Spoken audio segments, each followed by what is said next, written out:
Expert on jihadi movements, Wasim Nasser. Hello, Hello. Wasim. If you could start off by giving us a picture of what's happening on the ground then at the moment. Actually, the Taliban got near the city in a step-by-step way. They started by taking checkpoints around the city, then military outposts, then military barracks, and then they entered the city and they controlled up to 7 districts inside of the city, which pushed the police forces and the military forces to set back and try to protect government facilities, as for example, as the police headquarters, the intelligence compound, the main prison. Despite this, we saw images issued by the Taliban saying that succeeded in freeing some prisoners, but we don't know if it was from the main prison or from other prisons around the town.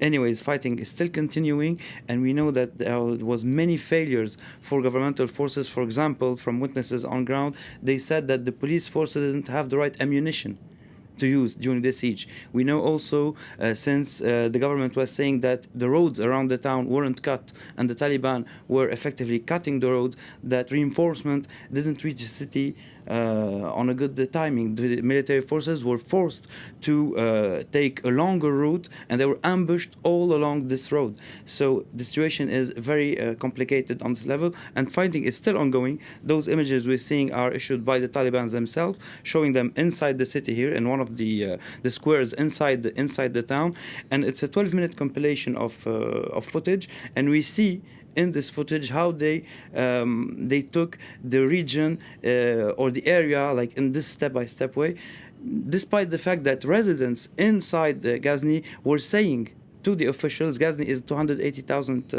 inhabitants in the city, were saying that the Taliban were closing up on the city since months, and saying that even some local journalists reported that even the Taliban were taking taxes in some towns and villages just next to Ghazni. So the situation was evolving since months, and this is the outcome today, the fighting inside the town.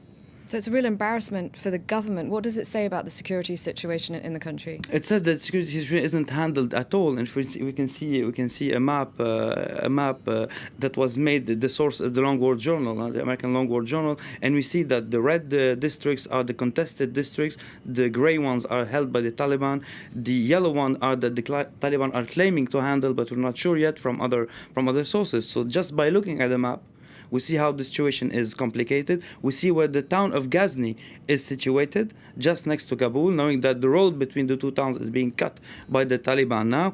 And the implications are very important, because Ghazni is very close to the tribal areas in Pakistan, which will enable the insurgents of the Taliban to move more freely between all those districts. And it shows that they have the ability, as they did in Kunduz a few years ago, to enter those towns, despite the fact that are they going to be able to stay in the town or not. They were able to overrun the police forces on those areas, which is very important and very embarrassing for the government, but also for the United States, which is still implicated in Afghanistan with up to 14,000 soldiers.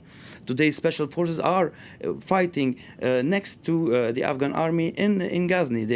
We have also the involvement of U.S. Air Force, which is really relevant in this kind of battle. So there's much implications after this Taliban success, if we may say so, in Ghazni, knowing also that there's the Doha meeting between U.S. representatives and Taliban that took place without a representative from the Afghan Taliban. We know from the Afghan government, We know also that the Afghani government is trying to work on a second ceasefire, as the one that was implemented a few months ago with the Taliban. So today, the Taliban are showing their force and able to have more cards in their hands for the upcoming negotiations. All right, thank you very much indeed, Wasim.